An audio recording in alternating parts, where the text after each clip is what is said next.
जय श्रीराम. ओम नमो भगवते वासुदेवाय. गोपाल कृष्ण भगवान की जय.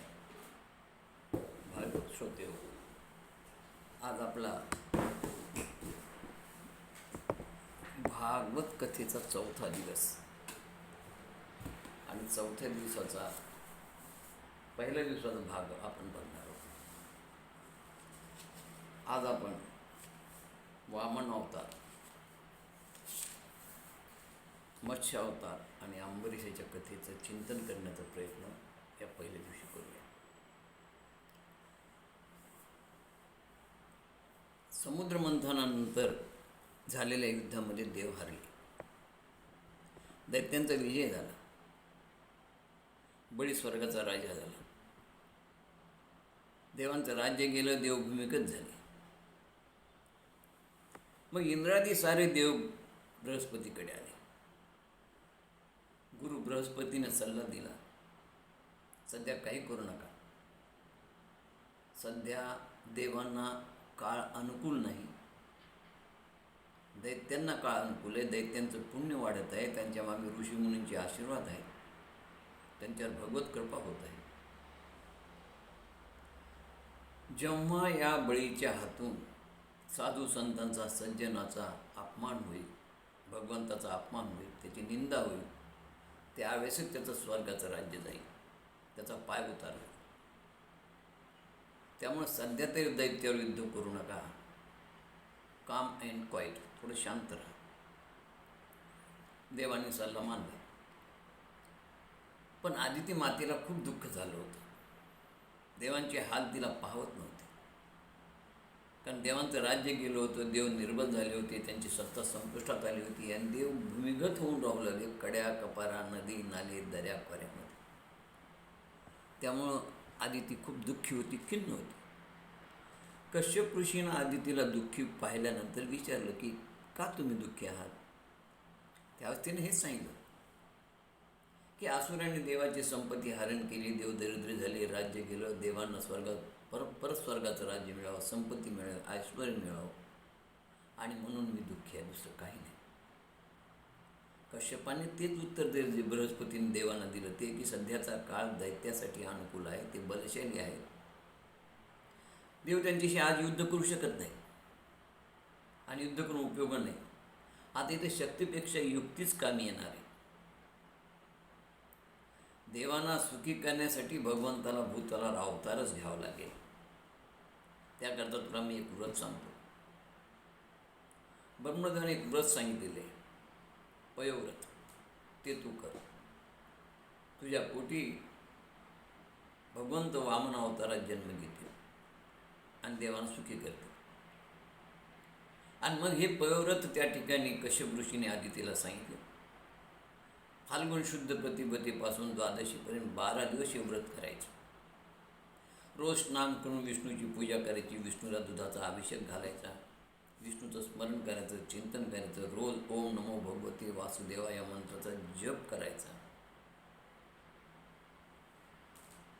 आणि अभिषेक केल्यानंतर ज्या स्त्रीनं अभिषेक केला तिनं दुग्धाचे पदार्थ खायचे, एक वेळ भोजन करायचं दुधाचे पदार्थ खाऊन. आणि द्वादशीला 1 किंवा 2 ब्रह्मवंदाला भोजन घालायचं, ब्राह्मणाला भोजन घालायचं, दक्षिणा द्यायची. अशा प्रकारे हे पयोव्रत आदितीनं केलं. आणि वामन द्वादशीला बटू वामनाचा जन्म झाला. जन्म झाल्यानंतर त्यांचं उपनयन झाला, व्रतबंध संस्कार झाला. त्याच वेळी हा बळीराजा नर्मदेच्या किनाऱ्यावरती यज्ञ करू लागला. शक्तिशाली होता, पण थोडा अहंकारण, गर्विष्ठ होता. त्याला अहंकार होता की माझ्यासारखा सम्राट मीच आहे, कर्तेपणाची भावना वाढली होती. आणि माझ्यासारखा दानशूर या भूतलावर नाही, हा दुसरा त्याला गर्व, दुसरा अहंकार. त्याचीही कर्तेपणाची भावना, त्याचा हा अहंकार, त्याचा हा गर्व हा नाहीसा करण्यासाठीच हा वामनाचा जन्म झाला. 7व्या वर्षी त्या बटू वामनाचं उपनयन झाल्यानंतर बळीनं आपलं इंद्रपद कायम राहावं याकरता यज्ञ सुरू केले होते. 99 यज्ञ झाले होते. आज 100वा यज्ञ होता. आणि या यज्ञाच्या सांगतेच्या आधीच बटुवामनाने या यज्ञामध्ये प्रवेश केला. यज्ञात प्रवेश केल्यानंतर याला अहंकार होता, याला गर्व होता. आणि याने त्या बटुवामनाला, तुम्ही माझ्याकडे याचक म्हणून आलेला आहात, तुम्हाला काय अपेक्षा तुम्ही मला मागून घ्या, मी देईन. खुल्या दिलानं काय हवं ते मागा, कारण मी दानशूर आहे आणि मला शोभेल अशी भिक्षा मागा. अहंकारामुळं, सत्तेच्या मदामुळे बळीनं भगवंताला ओळखलं नाही. भगवंत म्हणाले मला काही नको, माझ्या पावलाने. आता बटुवामनाचं रूप छान छोटंसं होतं, छोटे छोटे पावलं होते. या पावलानं मला फक्त त्रिपाद भूमी दे. आता त्या मागचा पुढचा न विचार करता अहंकारानं मदानं मस्त झालेला, मदोन्मक्त असलेला हा बळी त्यांना म्हणाला, वामनाला, अरे मूढा, मूढ म्हणजे अज्ञानी, मूर्ख, तू मला ओळखत नाहीस. अरे मी त्रिभुवनाचा राजा आहे. स्वर्गात, पाताळात, भूतलात सगळीकडे माझंच राज्य आहे. आणि माझ्यासारखा दानशूर या त्रिभुवनात नाही. आज नाही, पुढे होणार नाही, लक्षात ठेव. तू असं काही माग की तुला परत उपजीविकेसाठी दुसरीकडे हात पसरावा लागणार नाही. परंतु वामनाने सांगितलं, नाही राजा, मी अल्पसंतुष्ट आहे. माझ्याच पावलाने त्रिपाद भूमी दे, एवढंच माझी मागणी आहे. आता गुरु शुक्राचार्याने ओळखलं की हा याच्याच पावलाने त्रिपाद भूमी मागतो, म्हणजे हा बटू वामन श्रीहरी आहे, विष्णू परमात्मा आहे. आणि दैत्याला आलेलं फार मोठं संकट आहे बाबा. या बळीचा अहंकार नाहीसा करण्यासाठी हे वामन या ठिकाणी वामन रूपामध्ये विष्णू परमात्मानंच जन्म घेतला आहे. हा हरी या बळीचं तेज हरील, हा हरी या बळीचं ऐश्वर हरील, हा हरी या बळीचं राज्य हरील, हा हरी या बळीचं यश हरील. आणि म्हणून शुक्राचार्यांनी बळीला समजावून सांगण्याचा प्रयत्न केला. पण अहंकारानं मदांध झालेला शिष्य गुरुचा ऐकेन. गुरुला म्हणाला, हो मी विरोचन पुत्र आहे, मोडेल पण वाकणार नाही. हां, आणि दिलेला शब्द परत घेणार नाही. काय येणार बरोबर, राज्य गेलं तरी चालेल म्हणाले. शुक्राचार्य म्हणाले, मूर्खा, मला माझ्यापुढे ज्ञान पाजवतो. तुझा अहंकार वाढलाय, माझी उपेक्षा करतोस, तू ऐश्वर्यभ्रष्ट होशील, लक्षात ठेव मला. पण तरी ऐके ना. संकल्प सोडण्यासाठी छोटी झारी आणली, त्या झारीनं हातात तांदूळ घेऊन पाणी सोडून संकल्प सोडणार एवढ्या शुक्राचार्य त्या झारीमध्ये आडले गेले शिष्याला वाचवण्यासाठी. पण तो शिष्य मदांध झालेला, तो ऐकेल कसा? आणि त्याने काय केलं की मग या झारीतून पाणी का बाहेर येत नाही म्हणून त्या झारीमध्ये दर्भाची काडी घातली. दर्भाची काडी घातल्याबरोबर ती बरोबर शुक्राचार्याच्या डोळ्याला लागली आणि त्यांचा डोळा फुटला. धर्मा आळ आला म्हणून फोडीला डोळा, बळीने शुक्र आंधळा केला. रक्त मिश्रित पाणी आलं, संकल्प सुटला. संकल्प सुटल्याबरोबर वटू वामनानं विराट रूप घेतलं. अरे बापरे, ते भव्य अवाढव्य रूप पाहून सगळे राक्षस घाबरले. एका पायामध्ये संपूर्ण पृथ्वी भूमाता व्यापली. दुसरा पाय कुठे देऊ? म्हणजे स्वर्गात माझे राज्य, स्वर्गात दे. स्वर्गही दुसऱ्या पायाने व्यापला. तिसरा पाय म्हणजे माझ्या मस्तकावर द्या. मस्तकावर पाय देऊन त्याला सूत्राला पाताळात घातलं. आता मात्र बळीला पश्चाताप झाला. तो म्हणाला, देवा, मी तुला ओळखलं नाही.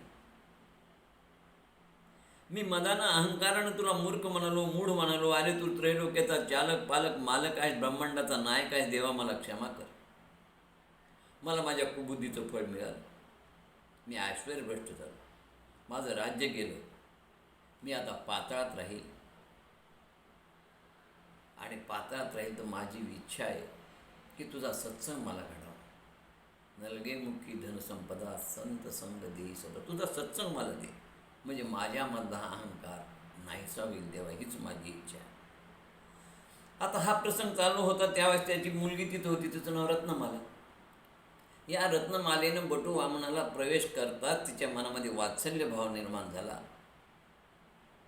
तिच्या मातेने या बटूला दूध पाजलं असेल, ती माता किती धन्य, म्हणजे दूध पाजण्याची इच्छा झाली. पण नंतर जेव्हा बटू वामनानं विशाल रूप घेतलं आणि त्या बळीला पाताळात घातलं, तेव्हा मात्र तिचा क्रोध वाढला आणि अशा बालकाला दूध पाजून त्याची हत्याच करावी अशी तिच्या मनामध्ये वासना निर्माण झाली. आणि या वासनेनंच तिनं पुढचा जन्म घेतला, ती पुतना म्हणून. आणि मग पुढे काय झालं की हे बळीचं ते राज्य यांनी आपल्या गुरुला, आपले हे मिळालेलं बळीचं राज्य इंद्राला दिलं. इंद्र स्वर्गाचा राजा झाला आणि नंतर भगवंत पाताळात बळीचे द्वारपाल म्हणून राहू लागले त्याच्याबरोबर. लक्ष्मी मातेला काही कळलं नाही की 6 महिने झाले आज पतिराज आले नाही, काय नाही. तिनं नारदांना विचारलं, नारद महर्षींनी सांगितलं, अहो ते नोकरी करतात. म्हणजे कुठं? म्हणजे बळीकडे. हां म्हणजे काय म्हणून? म्हणजे द्वारपाल आहेत, चौकीदार आहेत. आणि अशा रीतीनं स्वतः लक्ष्मी त्या ठिकाणी आली एका ब्राह्मण स्त्रीच्या वेशामध्ये. राखी पौर्णिमेचा दिवस होता आणि तिने येऊन बळीराजाला राखी बांधली आणि बळीराजाने सांगितलं, तुम्ही मला धर्माची बहीण म्हणून राखी बांधली, मी तुम्हाला काय देऊ? तिने सांगितलं, मला काही नाही, मला माझा हा तुमचा द्वारपाल मला देऊन टाक. आणि अशा रीतीनं मग या बळीच्या लक्षात आलं की लक्ष्मी माता आहे. अशा या लक्ष्मीनं बळीच्या दानबद्ध नारायणाची मुक्तता केली. तो दिवस राखी पौर्णिमेचा. यानंतर पुढचं जे कथानक येत आहे ते सत्यव्रत म्हणू. सत्यव्रत म्हणू 2 आहेत, म्हणू नाही, सत्यव्रत राजे 2 आहेत. हा सत्यव्रत म्हणू आहे आणि तो दुसरा जो सत्यव्रत आहे तो सत्यव्रत उर्फ त्रिशंकू, इक्ष्वाकू कुळामधला राजा हरिश्चंद्राचा पिता. आणि हा मनू आहे, सत्यव्रत राजा आहे. हा एकदा सत्यव्रत म्हणू राजा हा अत्यंत धार्मिक वृत्तीचा आहे, दोघांमध्ये फार फरक आहे. परंतु तो त्रिशंकू हरिश्चंद्राचे पिताश्री धार्मिक नाही आणि त्यामुळं दोघांच्या आचरणात, धर्माचरणामध्ये, नीतिनियमात फार फरक आहे, बदल आहे. आणि म्हणून हा जो राजा आहे हा अत्यंत धार्मिक वृत्तीचा आहे. नित्य नियम होता त्याचा, स्नान, संध्या, जप, धारणा, पूजा. एके दिवशी संध्या करत असताना, तर्पण करताना, अर्घ्य देताना गोंधळीत मासा आला आणि तो मासा राजाला म्हणाला की राजा मला पाण्यात टाकू नको, जगाची रीत अशी आहे की लहान माशाला मोठे मासे खातात. मग राजानं म्हटलं ठीक आहे, त्यानं कमंडोलमध्ये ठेवला. पण एका रात्री तो कमंडोलपेक्षा मोठा झाला. मग राजानं त्याला रांजणात ठेवलं, रांजणात तो मोठा झाला. राजाने त्याला सरोवरात ठेवलं, सरोवरात तो एका दिवसात मोठा झाला. शेवटी राजानं पाहिलं की याला डोहात ठेवावं. सरोवरापेक्षा मोठा डोह होता, डोहात ठेवला. आणि डोहापेक्षा मोठा झाल्यानंतर राजाने विचार केला की आता हा मोठा झालेला, हा समुद्रात सोडण्यास हरकत नाही. पण राजाच्या मनामध्ये एक शंका होती की आपण याला समुद्रात सोडू. पण सोडताना राजाच्या मनामध्ये असा विचार आला की राजाला काहीतरी दिव्यत्वाची प्रचिती प्राप्त झाली की जलचर प्राणी हा मनुष्य वाणीनं बोलतो कसा. एक पहिली शंका राजाची होती. दुसरी शंका राजाची अशी होती की असा कुठलाच प्राणी नाही की तो एका दिवसामध्ये एवढा मोठा होत गेला की त्याला डोहातून समुद्रात पाठवण्याची वेळ आली. आणि त्यामुळे राजाच्या मनामध्ये त्या जलचर प्राण्याबद्दल दिव्यत्वाची प्रचिती निर्माण झाली. आणि त्यानं प्रश्न विचारला की महाराज, लहान तोंडी मोठा भाग घास घेतो. मी अनेक मासे पाहिले, पण तुमच्यासारखा मासा मी अद्याप पाहिलेला नाही. मला तुमच्यामध्ये काहीतरी दिव्यत्वाची प्रचिती आहे असं माझं मन सांगतं. त्यामुळे तुम्ही कोण आहात, मला तुमचा परिचय द्या. त्यावेळेस त्यांनी सांगितलं की राजा, मी मत्स्यदेवता आहे. तू माझं पालन पोषण केलं म्हणून या प्रलयामधून मी तुला वाचवणार. आणि या प्रलयामध्ये मी तुला आत्मतत्वाचा उपदेश करणार. त्यालाच पुढे मत्स्य पुराण संहिता म्हणल्या जाईल. आणि अशा रीतीने त्याने त्याला समुद्रात सोडून दिले. सत्यवत राजाची धार्मिक वृत्ती आणि त्याने केलेले उपकार त्याकरता मत्स्य देवतेनं हे पुराण सांगून या प्रलयामधून या सत्यवत राजाला वाचवलेलं आहे. 7 दिवसांनी भूतलावर प्रलय झाला. त्यावेळेची एक नौका आली. यांनी सांगितल्याप्रमाणे त्या नौकेमध्ये हे बसले. त्यात पाहिलं त्यानं काही औषधी होती, सप्त ऋषी होते. त्या मत्स्य देवतेने सांगितलं होतं त्यात वासुकीचा नाग असेल. तो वासुकीचा नाग त्याचं एक टोक तू त्या नावेला बांध, दुसरं टोक मला बांध. त्याप्रमाणे त्यांची नावेला एक टोक. त्याने नावेला ज्यावेळेस या पाण्याचे हेलकावे बसू लागले. काय पाण्याचा जोर होता म्हणतात. अरे बापरे, सगळी पृथ्वी पाण्यात गेली होती. फक्त ही नाव, सप्तऋषी, ते बियाणं, काही औषधी आणि तो वासुकीचा नाग त्या नावेमध्ये ती डोलत होती. इकडून तिकडे फेकला जात होता. तशा परिस्थितीत यानं त्या मत्स्य भगवंताचं दर्शन झालं. केवढा मोठा त्याने आकार घेतला होता माशाचा. तुळतुळीत अंग त्याचं, मोठं शिंग आणि खूप मोठा आवाढव्य आकार असलेला त्या माशाच्या एका शिंगाला याने तो वासुकीचा दोर बांधला, नागरूपी दोर. आणि दुसऱ्यानं त्या नावेला बांधल्यानंतर 5,000 वर्ष प्रलयामध्ये 5-10 हजार वर्षापर्यंत जोपर्यंत प्रलय होता तोपर्यंत ही नाव त्या पाण्यामधून फिरत होती. भगवंतानं त्या नावेला त्या संपूर्ण समुद्रामध्ये फिरवलं. आणि अशा रीतीनं त्याने सांगितलं मत्स्यदेवतेने, तुला मी त्या पाण्यातून वाचवेल. आणि खरंच तसं वाचवलं. आणि त्या मत्स्यदेवतेनं अजून एक मुद्दा सांगितला होता की बाबा रे, त्याच वेळेस प्रलय काळातच ब्रह्मदेवाला थोडी निद्रा लागेल. आणि त्यावेळेस हायग्रीव नावाचा राक्षस ब्रह्मदेवाच्या मुखातले वेद पळवील. मी तुला समुद्रातून वर काढल्यानंतर मला स्वतःला परत हायग्रीवाचं रूप घेऊन त्या हायग्रीवाला ठार करून ब्रह्मदेवाचे वेद त्याला परत द्यावं लागतील. आणि हे माझं कार्य. पण यातलं सगळ्यात महत्त्वाचं कार्य की तू मला वाचवल्यामुळे हे मी कार्य करू शकणार. आणि त्याकरता मी तुला प्रलयात वाचून तुला आत्मतत्वाचा उपदेश करेन. आणि या आत्मतत्वामध्ये तू कोण, या जगाची उत्पत्ती कशी झाली, तुझं सार्थक कशाचं, हे सगळं तत्त्वज्ञान मी तुला सांगेन. नौकाली नौकेत बसले. ते बांधल्यानंतर पूर्ण याला जे ते भगवंतानी प्रलय काळामध्ये ती नाव फिरवली. नाव फिरवल्यानंतर आत्मतत्वाचा उपदेशही केला. भगवंत थकले. प्रलय शांत झाला. पण या प्रलय काळामध्येच या ब्रह्मदेवाचे वेद या हायग्रीव नावाच्या दैत्याने पळवले. आता काय झालं की हे पूर्ण प्रलय काळामध्ये ती नाव फिरून थकले होते. समोर नावेच्या किनारीत वाळू होती.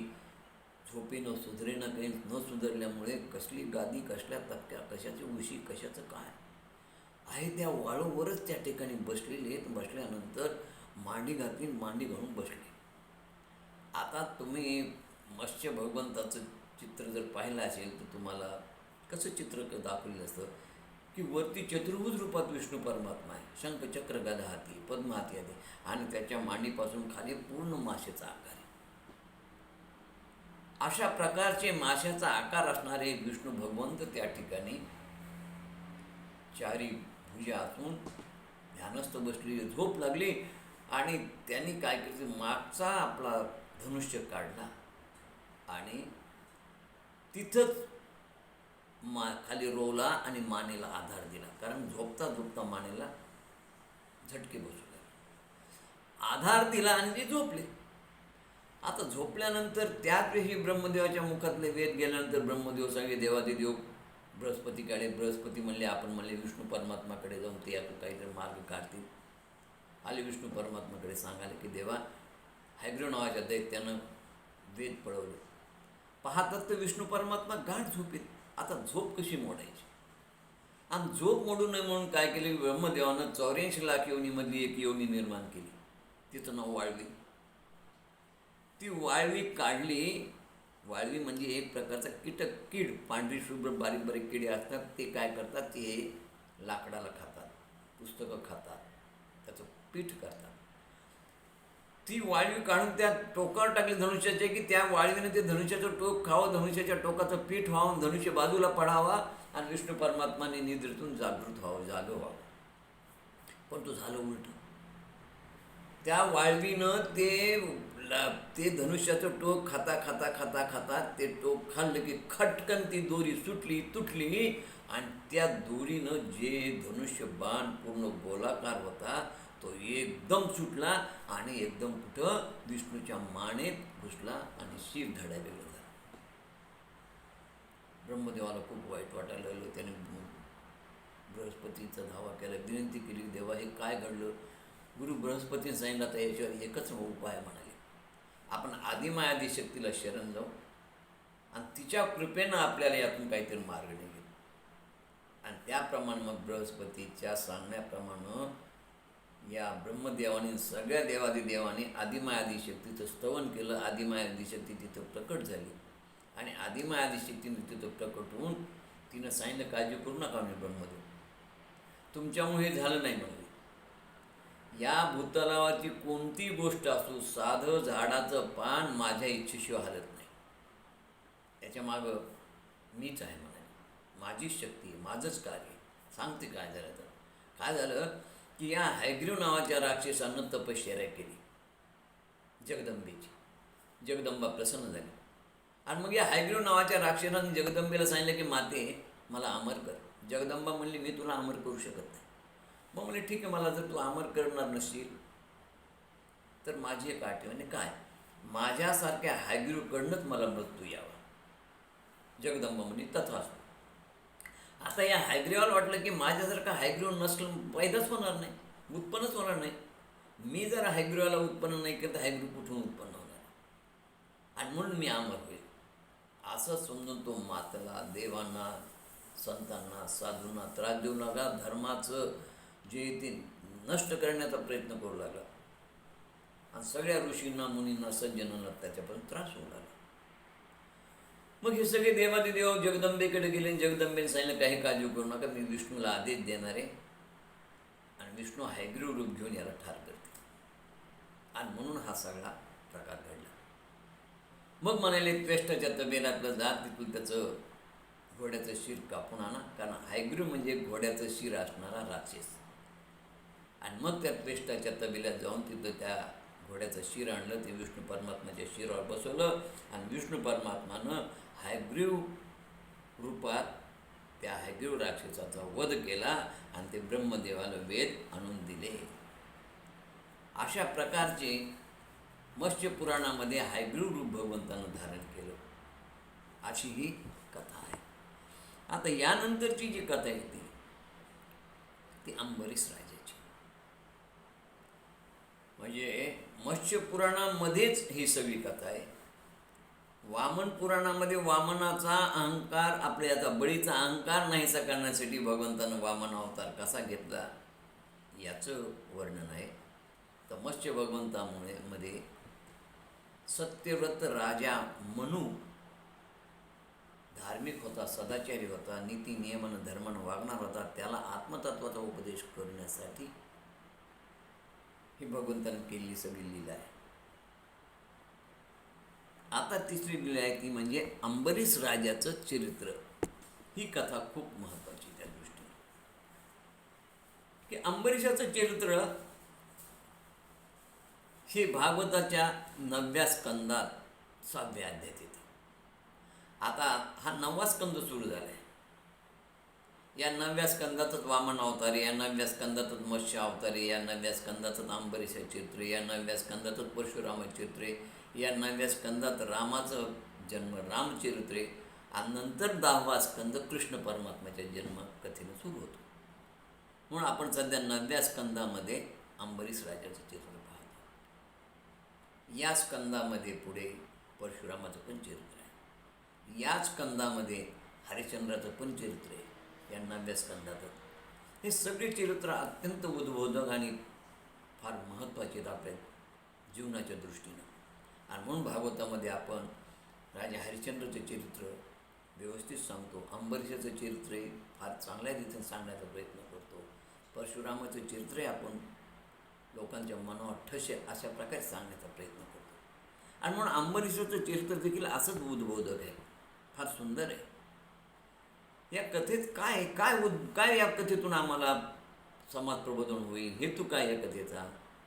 की दुर्वास मुनीनं अंबरीष राजाला शाप दिला, पण त्या शापाचा काही परिणाम झाला नाही. कारण अंबरीष भगवंताचा अनन्य भक्त होता. आणि अशा भक्तांचं रक्षण भगवंत करतो. हेच तत्व गीतेमध्ये पण सांगितलेलं आहे की अनन्य भावाने जो कोणी माझं भक्ती करतो, अनन्य म्हणजे अन्य कोणी नाही, फक्त ईश्वर माझा आहे. या अनन्य भक्ताला हे माहीत असतं की जगत मिथ्या आहे. मग या मिथ्या जगताची आसक्ती मी कशाला धरायची? कारण त्यालाच भक्त म्हणतात, त्याला ज्ञान असतो, तो ज्ञानी असतो. मग या मिथ्या जगताची आसक्ती न धरता मी त्या भगवंताची आसक्ती धरावी, तोच अनन्य, त्याच्याशिवाय माझं कल्याण करणारा कोणी नाही, अशी त्याची धारणा झालेली असते. आणि म्हणून तर भक्ताची व्याख्या करताना म्हटलेले, भक्त ऐसे जाना जे देही उदास, गेले आशा पास सोडून या. आशा पास म्हणजे ही संसाराची आशा, संसाराची माया, विषय सुखाची माया. गेले आशापास सोडून या, विषय तो त्यांचा झाला नारायण, नावडे जनधन माता पिता. अनन्य भक्ताला जनधन माता पिता आणि विषय आवडत नाही, त्याला फक्त परमात्मा आवडतो. आणि अशा अनन्य भक्ताचा योगक्षम भगवंत चालवतो. अंबरीष असा अनन्य भक्त होता, त्याला जनधन माता पिता काही आवडत नव्हतं. अहो, तो देहानं जरी राहत असेल संसारामध्ये, राजगादी चालवत होता, राज्यपद चालवत होता, न्याय निवाडा करत होता, सगळं करत होता, पण देहानं, पण मनानं तो परमेश्वराजवळ, भगवंताजवळच होता. आणि म्हणून त्याची एकादशी फार महत्त्वाची.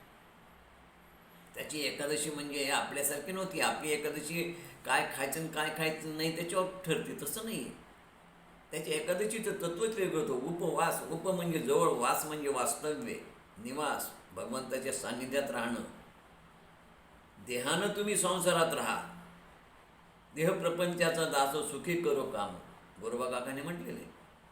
देहानं काही करा तुम्ही, परंतु मुखी तुझे नाम, तुझे रूप चित्ती राहो, मुखी तुझे नाम. तुझं रूपच चित्तात राहावं, मुखात तुझं नाम राहावं. या देहानं प्रपंचाचा कारभार करू दे, या देहानं राज्याचा कारभार करू दे, पण देवा माझ्या मनात तूच पाहिजे. म्हणून अंबरीष राजा देहानं तुमच्या आमच्या सर्वात होता, पण मनानं तू ईश्वराजवळ होता. या अशा संताबद्दल माऊलीने फार सुंदर एक ओवी म्हटलेली दिलेली आहे ज्ञानेश्वरीमध्ये. अंबरीष राजेसारखे भक्त ते वर्तुत दिसती देही, पर ते देही ना माझ्या ठाई, आणि मी तयाच्या हृदयी समोर राशे. ते तुम्हाला वर्तन करताना तुमच्यामध्ये दिसतात, पण ते तुमच्यात नसतं, ते माझ्या हृदयात असतात आणि मी त्यांच्या हृदयात असतो. अशी परिस्थिती अंबरीष राजे जगली होती. त्याचं कारण त्याची एकादशी, उपवास. कारण त्याचा उपवास म्हणजे भगवंताच्या जवळ राहणं. त्यानं सांगितलं एकादशीचा 11 आकडा आहे, दशमीचा 10 आहे, द्वादशीचा 12 आहे. हे 11 आकडा आम्हाला काय दाखवतो, तर 5 कर्मेंद्रिय, 5 ज्ञानेंद्रिय, 11 मन, याच्या साह्यानं भगवंताच्या सदैव सान्निध्यात राहा, तुम्हाला उपवास घडला. त्याला एकादशी म्हणतात. आणि म्हणून अंबरीषाची एकादशी फार महत्त्वाची. आणि असं अनन्य भक्त जर त्या ईश्वराचं, जरी देहानं तो संसारात राहून मनानं जर त्या भगवंताचं चिंतन करत असेल, अशा अनन्य भक्ताचा योगक्षम चालवणं, त्याचं रक्षण करणं, हे ब्रीदवाक्य भगवंताचं. आणि भगवंताने गीतेमध्ये सांगितलं आहे, अनन्या चिंतयन्तो माम ये जना पर्युपासते, तेषाम नित्याभियुक्तानां योगक्षम वहाम्यहम्. गीतेत भगवंताने वचन दिलं. आणि म्हणून असा हा अंबरीष राजा. आता अंबरीष नावच बघा कसं मजेशीर आहे. अंबरीष म्हणजे सर्वाभूती परमेश्वर पाहणारा. माऊलीने म्हटलंय, जे जे भेते भूत ते माने जे भगवंत, हे तत्व अंबरीषात होतं. अंबर म्हणजे आकाश आणि ईश म्हणजे ईश्वर. याचा अर्थ आकाशात आत बाहेर सर्वत्र चराचर सृष्टीत ईश्वर पाहणारा तो अंबरीष. आणि म्हणून त्याची निर्जला एकादशी फार प्रसिद्ध. अनेक वर्षापासून तो ही निर्जला एकादशी करत होता. प्रतिवर्षी निर्जला एकादशी त्याची असायची. दशमीच्या दिवशी तो एक भुक्त राहणं म्हणजे फक्त रात्री दिवसभर काही खायचं नाही. रात्री सात्विक अन्न म्हणजे फक्त दूध भात खायचं. दुसऱ्या दिवशी एकादशीला काही नाही, निर्जला, पाणी पित नव्हता हो. आणि मात्र द्वादशीला श्रीहरीचं पूजन करून, पवमान अभिषेक करून, ब्राह्मण भोजन घालून पारणा सोडत असे. पारणा सोडायची पद्धत त्याची होती. तर अशा रीतीनं एके वर्षी द्वादशीला पारण्याची सांगता करण्यासाठी तयारीत होता. त्याचं दरवर्षी एकादशीला पारण्याच्या दिवशी तो सकाळी सांगता करत असे. सकाळी सांगता करत असताना गावातील जे महत्त्वाचे ब्रह्मवृंद आहेत त्या ब्रह्मवृंदाला भोजनाला सांगत असे. एक दिवशी दशमी झाली, एकादशी झाली, द्वादशीला छानपैकी भोजनाची तयारी सुरू झाली. आणि इतक्यात अचानक दुर्वास ऋषी आले. दुर्वास ऋषी आले. अंबरीशाला आनंद झाला. अतिथी देव भव म्हणून त्यांनी त्यांचं स्वागत केलं, त्यांना नमस्कार केला आणि सांगितलं की आपण आज भोजन करावं, प्रार्थना केली. ते म्हणाले ठीक आहे, मी गंगेत जाऊन आता स्नान करून येतो. पण स्नानावून यायला त्यांना खूप उशीर होऊ लागला. बरं, यांनी सांगितलं होतं की महाराज द्वादशीची एवढ्या घटिकापर्यंतच तिथी आहे आणि मला त्या द्वादशीला माझं पारणा सोडावं लागेल, कारण मी आत्तापर्यंत जे व्रत करतो, मी जर त्या वेळेत माझं पारणं सोडलं नाही तर आत्तापर्यंत केलं व्रत माझं निष्फळ होईल, म्हणून तुम्ही वेळेत या. हो म्हणाले. वाट पाहून पाहून ब्रह्मवृंद पानावर बसले. सगळं झालं. एक घटिकाच फक्त द्वादशी शिल्लक राहिली, तरी दुर्वास मुनीचा पत्ता नाही. ब्रह्मवृंद नियमाप्रमाणे आले, पानावर बसलेले आहेत. आता हे अंबरीशा पुढे फार मोठं धर्मसंकट उभं राहिलं. कारण दुर्वासांच्या आधी त्या ब्राह्मणाला जेवायला बसा म्हणता येत नाही. सगळं वाढले, जे काही स्वयंपाक केलेला अन्न पदार्थ, त्यांना भोजनाला बसा म्हणता येईन आणि ताटकळत ठेवता येईन. दोन्ही गोष्टी, इकडे आड तिकडे विहीर. आणि द्वादशीची वेळ संपत येत होती. वेळेत पारणं सुटलं तर ठीक, नाही तर आत्ता पण केलेल्या व्रताचा भंगच होणार. शेवटी त्याने एका वयोवृद्ध, तपोवृद्ध, ज्ञानवृद्ध अशा ज्येष्ठ आणि श्रेष्ठ एका ब्रह्मवृंदाला विचारलं, एका ऋषीला विचारलं. त्यावेळेस त्यांनी फार छान तोडगा सांगितला. म्हणजे अंबरीशा, तुझं हे व्रत निर्जला एकादशीचं आहे आणि निर्जला एकादशीचं व्रताचं पारणा सांगतातून जल पिऊन केलं तर पारणा झालं, व्रत सुटलं, तुझं पारणं सुटलं. तू भगवंताचं जल तीर्थ म्हणून प्राशन कर आणि ब्रह्मवंताला भोजनाची परवानगी. यात दोन फायदे. एक तर तुझ्या व्रताचं पारणं जल प्राशन केल्यामुळं, तुझं निर्जल एकादशी असल्यामुळं ते पाणी पिऊन तू पारणं सोडलं आणि ब्रह्मवंत भोजनाला बसलं. तू दुर्वास मुनीबरोबर भोजन कर. आता परिणाम काय होईल यानं, की तू अन्न ग्रहण केलेलं नाही आणि अन्न ग्रहण केलेलं नसल्यामुळं दुर्वास मुनीचा याच्यामध्ये काही अपमान नाही, मान नाही. दुर्वास मुनीच्या आधी ब्रह्मवृंद बसतील, कारण ब्रह्मवृंद पानावर बसलेले आणि अतिथी आहेत. अतिथी देवभव. अतिथीला पूर्वीपासून परंपरा होती की भगवंत मानायचे. प्रत्यक्ष इथं देवरूपामध्ये अतिथी जेवायला बसले आहेत, म्हणून मुनींच्या ऋषीच्या आधी ते जेवले तरी काही फरक पडणार नाही. तू अन्न ग्रहण करू नको, तू ऋषीबरोबर अन्न ग्रहण कर, म्हणजे तुला अन्न ग्रहण करून पारणं सोडल्याचा दोष लागणार नाही. पण तू जल पिलंस तर जल पिल्याने त्याचा काही परिणाम होणार नाही. जल पिलं तर तुझं पारणं सुटेल. ऋषीनं सांगितलेला, गुरुजीनं सांगितलेला सल्ला त्याला मान्य झाला. त्यानं जल प्राशन करून पारणं सोडलं. तेवढ्या दुर्वास ऋषी आले. ब्रह्मवृंदाची पंगत बसली. आणि त्याने अंतर्ज्ञानानं ओळखलं की राजाने जल पिऊन व्रताची पारणा केली, जल ग्रहण केलं. त्यांना खूप क्रोध आला आणि त्याने रागाच्या भरामध्ये डोक्यातील एक जटा उपटून जमिनीवर आपटली. त्याच क्षणी त्या जटेतून एक कृत्या नावाची ज्वाळारूपी राक्षसी उत्पन्न झाली आणि ती अंबरीशावर चालून आली. अंबरीशानं विष्णू भगवंताचं स्मरण करायला सुरुवात केली. हरिस्मरण करताच लगेच श्रीहरीनं अंबरीशाकडे ठेवलेलं सुदर्शन चक्र, बघा भगवंताच्या रक्षणासाठी भगवंतांनी अंबरीशाकडे ते चक्र ठेवलं होतं, ते चक्र अचानक प्रकट झालं आणि त्या चक्राने त्या कृत्येला जाळून टाकलं, भस्म केलं. दुर्वासाचा प्रयत्न निष्फळ झाला आणि ते उष्ण सुदर्शन चक्र तप्त रूपामध्ये दुर्वासाच्या मागे लागलं. आपल्या प्राणाचं रक्षण करण्यासाठी दुर्वास ऋषी 10 दिशांना फिरून आले, पळत सुटले. 33 कोटी देवांकडे गेले, पण त्यांचं रक्षण कुणीच करेना. शेवटी विष्णू परमात्माकडे गेले, पण विष्णूने सांगितलं मी भक्ताच्या अधीन आहे आणि म्हणून तू ज्या भक्ताचा अपमान केला त्याच भक्ताकडे जा. आणि म्हणून ते परत अंबरीशाकडे आले.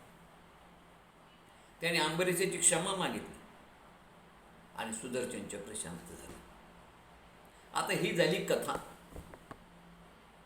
या कथेतलं तत्व काय? अंबरीशाच्या निर्जला एकादशीचं रहस्य काय? आपण पाहिला, अंबरीश हा भगवंताचा अनन्य भक्त होता. तो दशमी, एकादशी, द्वादशी 3 दिवस भगवंताची आराधना करायचा, उपासना करायचा. तो म्हणायचा उपवास या शब्दाचा अर्थच एकादशीचं खरं रहस्य काय आहे तर उप म्हणजे जवळ, वास म्हणजे वास्तव्य, म्हणजे भगवंताजवळ राहणे, भगवंताच्या सानिध्यात राहणे. भगवंताच्या जवळ राहणे म्हणजे सतत भगवंताचं चिंतन करणे, सतत भगवंताच्या स्मरणात राहणे. भगवंताच्या स्मरणाशिवाय एकही क्षण वाया घालू नये. हरिभजनाविन काळ घालवू नको रे, असं त्याचं तत्व होतं. भगवंताच्या नामाशिवाय एक क्षण वाया जाऊ नये हे त्याचं मत होतं. त्याच्यामध्ये उपवास ही देहाची प्रक्रिया आहे, नाही उपवास ही मनाची प्रक्रिया आहे, हे त्याचं मत होतं. देहाची प्रक्रिया नाही. मग मनासोबत असणारे 5 कर्मेंद्रिय, 5 ज्ञानेंद्रिय आणि मन, म्हणजे 5 कर्मेंद्रियाबरोबर 5 ज्ञानेंद्रियाबरोबर मन असणं फार महत्त्वाचं आहे. कारण ही मनाची प्रक्रिया, देहाची नाही. हे जे कर्मेंद्रिय, पंचेंद्रिय हे बहिर्मुख, हे देहाचे आहे, पण याच्यामधलं सगळ्यात महत्त्वाचं मन आहे. म्हणून आम्ही याला मनाची प्रक्रिया म्हणतो, देहाची नाही. मन फार महत्त्वाचं आहे. तुम्ही देहाने संसारात राहा, पण अंबरीशाचं मत होतं पण मनानं भगवंताजवळ राहा. देहाने संसारात राहून जर मनानं तुम्ही भगवंताजवळ असला तर तुमचा उपवास झाला. म्हणून माणसानं स्थूल देहानं परमेश्वराजवळ नाही राहायचं, परमात्माजवळ नाही राहायचं, तर सूक्ष्म देहानं परमात्माजवळ, तुमच्या मनाच्या सानिध्यात मनाने परमेश्वराजवळ राहा.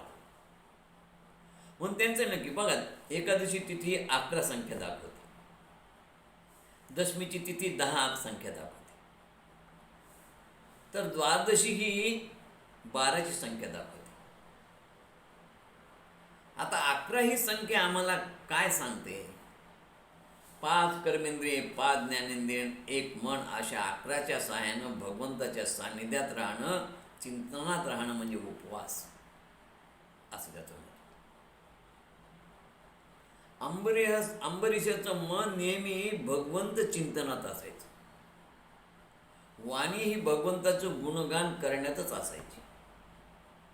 हात ईश्वराच्या सेवेतच ईश्वराचं कार्य करण्यामध्येच गुंतलेले असायचे. पाय हे ईश्वराच्या परिक्रमेमध्ये ईश्वराच्या कार्यासाठी ते इकडून तिकडे तिकडून इकडे फिरत असायचे. कान हे भगवंताचं गुणगान ऐकण्यातच दंग असायचे. डोळे हे भगवंताचं मुखदर्शन पाहण्यातच दंग असायचे. असा अंबरीशाचा उपवास होता. संत गोरोबा काकांनी असाच उपवास केला होता. अशीच त्यांची एकादशी होती. आणि म्हणून ते म्हणतात की देह प्रपंचाचा दास, त्याने देहाचं खुशाल काम करावं, पण मनामध्ये चित्तामध्ये मात्र भगवंताचं रूप असावं, मुखात त्याचं नाम असावं. तुझे रूप चित्ती राहो, मुखी तुझे नाम, देह प्रपंचाचा दास सुखे करू काम. ते देहानं संसार होतो ते गोरोबा काका, पण मनानं भगवंता जोत राहत होते. अशी गोरोबा काकाचा देखील उपवास होता. अशी एकादशी होती. तुकाराम महाराज देखील सदैव पांडुरंगाच्या सानिध्यात राहायचे. त्याचं सुंदर म्हणजे वर्णन केलं तुकाराम महाराजाचं. उपवास म्हणजे काय? भगवंताचं वास्तव्य याकरता वाचेनं भगवंताचंच गोड नाम घ्यावं, त्याला उपवास म्हणायचा. डोळ्यांनी त्याचंच रूप पाहावं, कानाने त्याचंच गुणगान ऐकावं, आणि मन सदैव त्याच्या ठिकाणीच राहावं. म्हणजे 5 कर्मेंद्रिय, 5 ज्ञानेंद्रिय, 11 मन याच्या सहाय्यानं पांडुरंगाच्या सानिध्यात राहावं. हे ते त्यांच्या अभंगातून तुम्हाला आम्हाला सांगतात की घे घे माझे वाचे गोड नाम विठोबाचे. डोळे तुम्ही घ्या रे सुख पहा माझ्या विठोबाचे मुख. तुम्ही ऐका रे कान माझ्या विठोबाचे गुण. मनात येथे धाव घेई राही विठोबाची पायी. अंबरीशाची अशीच एकादशी होती, गोरोबा काकासारखी आणि तुकाराम महाराजासारखी. तो कर्मेंद्रिय, ज्ञानेंद्रिय आणि मनासह भगवंताची अनन्य भक्ती करत होता आणि भगवंत म्हणून त्याचा पाठीराखा होता. तर अशा प्रकारे अंबरीशाच्या चरित्रातून आम्हाला हीच गोष्ट लक्षात येते की अनन्य भावाने भगवंताची भक्ती करा. आणि अनन्य भावाने जो त्या भगवंताची भक्ती करतो त्याचा योगक्षम भगवंत चालवतो. भगवंत त्याच्या पाठीराखा असतो, भगवंत त्याच्या पाठीशी असतो. अशा हा अंबरीश राजा. अंबर म्हणजे ईश्वर, ईश्वराच सगळीकडे पाहणारा. त्या अंबरीश राजाचं वैशिष्ट्य असं होतं की एवढा मोठा राजा असून देवपूजा स्वतः करत होता. देवपूजेला त्यांनी कधी भटजी लावला नाही. अंबरीश राजाचं एक मत होतं, एक तत्व होतं की 3 गोष्टी ज्याची त्यांनीच करावं: भोजन, भजन आणि मरण, ज्याची त्यालाच. जसं तुम्ही भोजन केलं तर तुमचं पोट भरेल, गुरुजी जेवले तुमचं पोट भरणार नाही. गुरुजीनं तुमच्या देवाची पूजापाती केली, उपासना केली, त्याचं फळ तुम्हाला मिळत नसतं. गुरुजीला तुम्ही पगार देता म्हणून त्याला फळ गुरुजीलाही नाही. तुम्ही जे मनातून ते कार्य स्वतःहून केलं ते त्याचं फळ असतं. म्हणून तर त्याच्या एकादशीमध्ये कर्मेंद्रिय ज्ञानेंद्रियाबरोबर मन महत्वाचं आहे.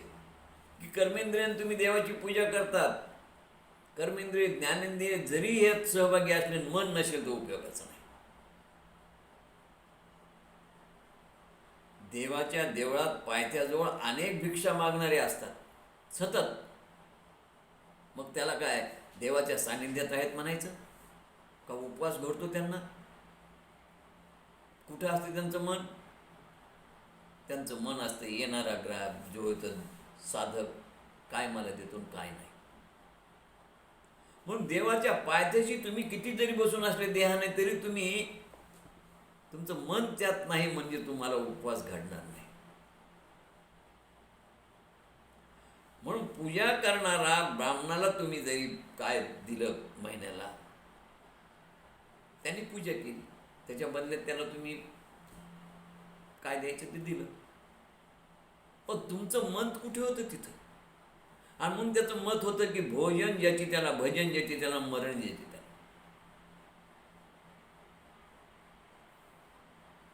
आणि त्याकरता भजन म्हणजे नामस्मरण, चिंतन, पण ते अनन्य भावना असायला पाहिजे. नामस्मरण करायलाच पाहिजे. मरण ज्याची त्याला आहे. तुम्ही म्हणता आम्हाला नामस्मरणाला वेळ मिळत नाही, आम्ही फार बिजी. यमराज आले तर तुम्ही यमराजाला म्हणू शकत नाही की माझ्यावर दया करा, माझं नामस्मरण राहिलं, मला आजपासून सुरू करायचं आहे, मी आत्तापर्यंत केलं नाही. आणि माझ्या ऐवजी शेजाऱ्यांना नाही, मरण ज्याची त्याला शेजाऱ्यांना येत नाही. भोजन म्हणजे खाणं, भजन, मरण. आणि म्हणून पूजा फार महत्त्वाची बघा. पण आता गंमत कशी माहिती आहे का, कलियुगामध्ये या पाश्चात्य शिक्षण पद्धतीमुळे पूजेवरचा विश्वास उठला म्हणा, किंवा काय की एवढं कलियुगामध्ये धकाधकीचं जीवन झालेलं आहे की एखाद्याच्या मनात असून त्याला पूजा करायला जमत नाही. कारण 8 तास ड्युटी, 4 तास जायला, 4 तास यायला, 16 तास जर त्या व्यक्तीचे त्यात जात असतील तर ठीक आहे. आमचं म्हणणं आहे तुमचं त्या काळात झालं नाही, नोकरीच्या काळात होणार नाही, पण वानप्रस्थ आश्रमामध्ये असणाऱ्यासाठी हा उपदेश आहे की पूजा करा. कारण आजपर्यंत आयुष्य तुम्ही सगळं त्या नोकरीसाठी घालवलं. का तर त्यानं पोटाला अन्न दिलं. फार सुंदर समर्थन मिळेल. जो अन्न देतो उदराशी, शरीर विकावे लागे बा त्याशी, पण ज्याने घातले जन्माशी त्याशी कशी विसरावे. त्याला विसरू नका, त्याची पूजा करा. पण या पूजेचं फार लोकांना कंटाळा. मी एका हरदासाने एका कीर्तनात सांगितलेलं एक दृष्टांत पाहिला, विनोद पाहिला की मुलांना, तरुण पिढीला तर फार म्हणले कंटाळा नाही. आणि काय झालं की एका तरुण मुलाचे वडील तीर्थयात्रेला गेले. आता 15 दिवस झाले देवाची पूजा होणार नाही म्हणून आईनं सांगितलं, अरे राजा आज 3 दिवस झाले तू पूजा करेनास, पण आज एकादशी, आज तू देव तशी ठेवू नको, पूजा कर. अहो पोरं ऐकच नाही, त्याला रागच आला. पण मला काय रोज रोज पूजा पूजा पूजा पूजा म्हणले, 3 दिवस झाले माझ्या मागे लागली म्हणे, त्याला फार पूजेचा कंटाळा. म्हणलं आज एक देव म्हणलं एकदाच नाही, तुम्हाला विहिरीत बुडवूनच आणतो. यायला विहिरीत बुडवतो आणि घेऊन येतो, म्हणजे मग महिनाभरी म्हणणार नाही. आहे का परिणाम? महाशय गेले घेऊन, त्या देवाचे जे आठवड्यामध्ये होते ते बकेटात टाकले, दिले बकेट पाण्यात सोडून. 2-3 डुबक त्या पाण्याला, विहिरीमध्ये त्या बकेटाला 2-3 झटके मारले. अहो छोटे 2 टाक होते, 3 टाक होते, ते गेले वर पाण्यातून वाहून. मात्र शहाणपणा केला तर जाताना देव मोजली होती त्यानं किती बकेटात टाकताना. मला 33 होते, आता 30च भरायले. घरी येऊन आयला म्हणलं, आई 3 दिवस म्हण 3 देव म्हणलं पाण्यात गेली म्हणून बुडाले. अहो ते काय बोलण्याला काही सुमार आहे का? म्हणलं त्याने आत्महत्याच केली 3 देवाने. आईला असा राग आला आणि म्हणलं आता महिनाभर तर पूजा करायचं काम नाही. कारण म्हणलं 15-15 दिवस एका देवाचं सुतक म्हणलं 45 दिवस गेले. आईनं खूप मारलं. बरं लग्न झालं होतं, सासूरवाडी म्हणजे मुलगा होता छोटा, पण आईला नाही राहावं. असा देवाचा अपमान केला. म्हणले काय तुझ्या शिक्षणाचा उपयोग आहे, एवढं तुला शिकून इंग्रजी शिकला त्याच्यामुळे तू असा वागतो का? राग निघाला. जवळच सासूरवाडी होती. पायी आला. म्हणलं आता भूक लागली तर पुढे जाऊ, मला सासूरवाडीला जाऊन जेवण करा. पण सासूरवाडीला आल्यानंतर सासूबाईनं स्वागत केलं. या म्हणले. अरे बापरे म्हणले, जावे बाबा तुम्ही कसे अचानक एकटे आले म्हणले, तुम्ही लग्न होऊन म्हणले तुम्हाला 2 वर्ष झाली म्हणले, पण तुम्ही कधीही एकटे आले नाहीत, चिंगीशिवाय माझ्याकडे आलात नाहीत म्हणले. आज तुम्ही आलात मला खूप आश्चर्य वाटतं म्हणले, फार छान झाली. या चहा पाणी झाला, सगळा झाला. आणि म्हणले जावई बापू तुम्हाला मी आजपर्यंत कोणतंच काम सांगितलं, एक काम सांगू का? त्याने सांगा ना. म्हणले हे म्हणाले, तुमच्या वडिलाबरोबर हे तीर्थयात्रेला गेले तर आज 4 दिवस झाले म्हणले, आणि आज म्हणे 4 दिवस झाले म्हणजे देवाला कोणी आमच्या इथं पाणी घालायला नाही म्हणाले, आणि आज एकादशी तुम्ही फार चांगल्या मुहूर्तावर आली म्हणले, पूजा करा. आता पूजा करा म्हणल्यानंतर यानं मनात विचार करायचा, त्या पूजामुळं घर सोडून आलो, मार खाऊन आलो ना, आता इथंही सासू मला पूजा करायला सांगायला. आता नाही म्हणता येईन, आईला नाही म्हणलं, पण इथं काही बोलता येईन, नाही म्हणता येईन. स्नान केलं, सवण घातलं आणि पूजेला सुरू. पण काय केलं त्यानं, हुशारी म्हणलाय बा सासूबाई मी पूजा करेल, पण मला अशी तशी पूजा जमत नाही. आणि यादीच दिली 2-3 हजार रुपयाची. ती माऊली पक्की होती. तिनं बाजारात जाऊन ते सगळं सामान आणलं. अत्तरच्या बाटल्या, उदबत्त्या, गंध, गुगळ, आमकं तमकं, जे हवं ते फुलं गिरं सगळं. प्रसाद हे ते सगळं. रे चल, तिला वाटलं आनंद आहे, जावायच्या हातानं पूजा व्हायली, एवढी चांगली पूजा व्हायली, देवालाच चालली चाल. आता हे सगळं आणलेलं पाहिल्यानं त्याला वाटलं की एवढी यादी देण्यानंतर नाही म्हणेल, पण ती घेऊन आली माऊलीनं. घेऊन आल्यानंतर आता यानं ती पूजा सुरू केली. काय येत होतं याला पूजेतलं? ते अत्तर सगळ्या भिंतीवर ओतून दिलं. त्यानंतर त्या उदबत्त्या लावल्या, ते गुगळ लावलं, त्या अत्तराचा आणि त्याचा घमघमाट जे बाहेर सुटला म्हणतात, खूप वास बाहेर येऊ लागला, सुवास. शेजारणीच्या घरामध्ये तो वास गेल्यानंतर ती आली, विचारलं, बाई म्हणले काय गं तुझ्या इथं एवढा म्हणे सुवास कशाचा? ती म्हणली, अगं जावाई बघ ना कशी पूजा करतात छान, आज एकादशी आहे, किती चांगलं झालं. ती म्हणली, बाई बरं झालं म्हणले तिथे जावई आले. म्हणले माझे देव म्हणले 4-5 दिवस झाले, 8 दिवस झाले म्हणे, मुलगा गावाला गेला आणि देव पारशीचेच म्हणले. शाळीग्राम असल्यामुळे बायकांना पूजा करता येत ना, असं सासूबाई सांगत होत्या. अरे मग तुझे जावई करतील का माझी पूजा? आता हे बाहेर यांची चर्चा हे ऐकायला. हो करतील, पण त्यांना फार म्हणे षोडशोपचारिक पूजा करतात ते, त्यांना एवढं एवढं सामान लागते. ते म्हणे मी सगळं आणून देते. ती बाई गेली बाजारात, सामान आलं की यानं विचार केला, अरे बापरे, आता ह्या घरची त्या घरची का सगळ्या गावात का पूजाच करायला नव्हती का सासू? अरे ज्या पूजेमुळं मी आलो, ज्या पूजेचा मला कंटाळा आहे, पण आता याला काय करावं? म्हणून त्याने काय केलं, पूजा झाली की कपडे घातले आणि पळ काढला, सासूलाही बोललं नाही. आता दुपारची वेळ होती, भूक लागलेली, विचार केला झाला ही पूजा काही पिच्छा सोडत नाही, कुठंतरी आता आत्महत्याच करावी. म्हणून एका शेतामध्ये आपलं ते उपवस्त्र होतं ते काढलं, बांधलं, आत्महत्या करण्याचा विचार केला की नकोच म्हणलं या पूजेच्या कटकटीने. त्या शेतकऱ्यांनी पाहिलं, अरे म्हणले बाबा माझ्या शेतात कशाला आत्महत्या करतो? म्हणले अरे काय काय त्रास आहे तुला? म्हणाले काय तुला नोकरी नाही, धंदा नाही, काय काय खायला प्यायला नाही, काय म्हणे मला सांग? म्हणाले अहो काय म्हणले खायला प्यायला विचार? म्हणले दुपारात 2 वाजले, म्हणले पोटात अन्नाचा कण नाही, म्हणजे कोणी विचारलं म्हणे खायला. अरे म्हणे मग काय अन्नामुळं आत्महत्या करतो म्हणले? नको नको करू म्हणले. पण म्हणले तू एक लक्षात घे म्हणले, मी सधन आहे घरचा, माझ्याकडे सगळं सुजलाम सुफलाम आहे, तू म्हणशील ते तुला रोज खायला मिळेल, पण तू आत्महत्या करू नको बाबा. आणि त्याच्या बदल्यात म्हणे तू एकच काम कर की तो मला काय मला माझ्या घरची पूजा. अच्छा मला त्या पूजेमुळं तर मी प्राण द्यायलो. तर अशी बघा गंमत त्या कीर्तनमध्ये त्यांनी सांगितलं. म्हणून मला म्हणायचं की पूजेबद्दल कंटाळ करू नये. पूजा ही अत्यंत आवश्यक आहे. अंबरीशसारखा राजा स्वतःहून पूजा करत होता आणि स्वतः पूजा करायचा, आणि त्याची पूजा कशी होती, अनन्य भावाने त्याची भक्ती होती. आणि चराचर सृष्टीमध्ये 84 लाख योनीमध्ये सर्वांमध्ये परमात्मा परमेश्वर पाहत होता.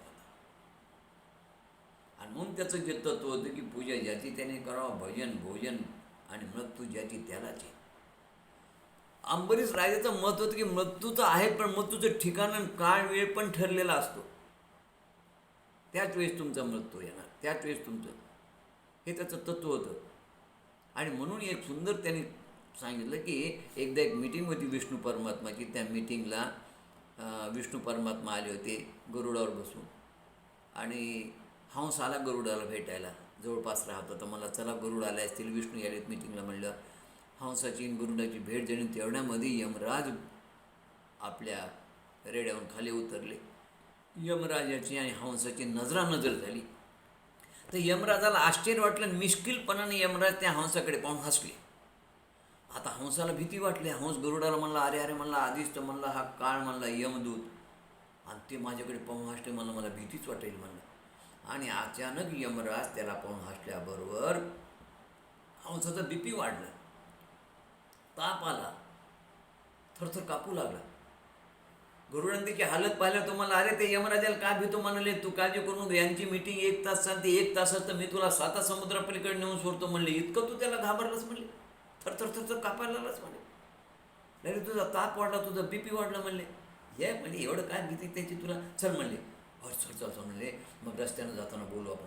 गरुडाच्या पाठीवर बसला हंस, आणि गरुड त्याला 7 समुद्रापलीकडे का आंब्याच्या झाडाकडे नेऊन ठेवून आला.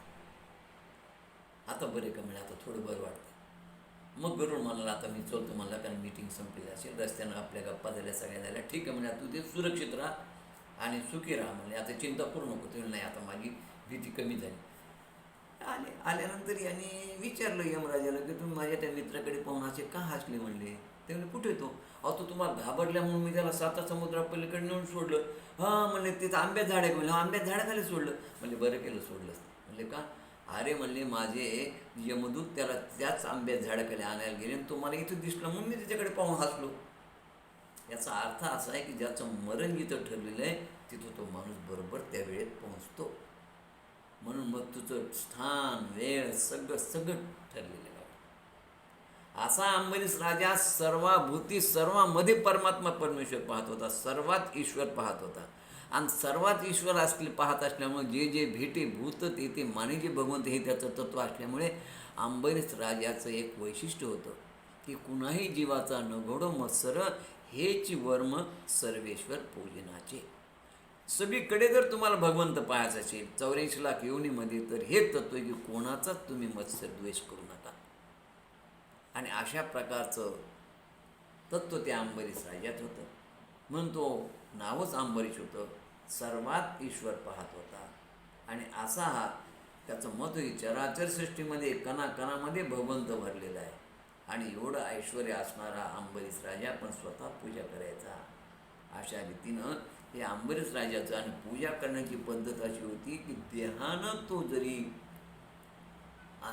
कार्य करत असला तरी मनानं त्या पूजेमध्ये त्याचं मन असायचं. चिंतन मनन त्याचं सगळं ते अत्यंत अंतःकरणाचं. तसं म्हणून त्याचं एक महत्त्वाचं तत्व आहे की तुम्ही आम्ही संसारिकाने अंबरीशाच्या कथेतून हेच तत्व शिकायला पाहिजे की आम्ही देहानं जरूर संसारात राहा, गृहस्थाश्रम वाईट नाही, पण मनानं परमेश्वराजवळ राहा, ईश्वराजवळ राहा. जे काही जे काही तुम्ही करत असाल ईश्वराचं त्यावेळेस ते करत असताना त्याच्यामध्ये तुमचं मन असावं, चिंतन असावं आणि त्यावेळेस तुम्ही त्या ईश्वराच्या सान्निध्यातच असावे. अशी अनन्य भावाने तुमची आमची भक्ती व्हावी. अशी अनन्य भावाने जर भक्ती केली तर परमात्मा परमेश्वर सदैव तुमच्या बरोबर आहे, तो तुमची साथ देतो, हे लक्षात घ्या. आणि म्हणून अशा प्रकारचं वर्णन या पहिल्या दिवसाच्या कथाभागामध्ये केलेलं आहे. हा कथाभाग आपण या ठिकाणी आता संपलेला आहे. यानंतरचा पुढचा कथाभाग आपण पाहणार आहोत तो म्हणजे चौथ्या दिवसाच्या कथेमध्ये ज्या कथा येतात, वामन अवतार, मत्स्य अवतार आणि अंबरीशाची कथा. तर ह्या तिन्ही कथा आपल्या झाल्या. आता पुढे राजा हरिश्चंद्राची कथा आहे, अत्यंत सुंदर कथा आहे. परशुरामाची कथा आहे, गंगा अवतरणाची कथा आहे. रामचंद्राचं चरित्र हे थोडक्यात घ्यावं लागतं आणि कृष्ण जन्म हा चौथ्या दिवशी करूनच ही कथा संपवावी लागते, हे लक्षात घ्या. तर याच्यामधले हरिश्चंद्र आणि परशुराम याची कथा भागवतामध्ये फार थोडक्यात आलेली आहे.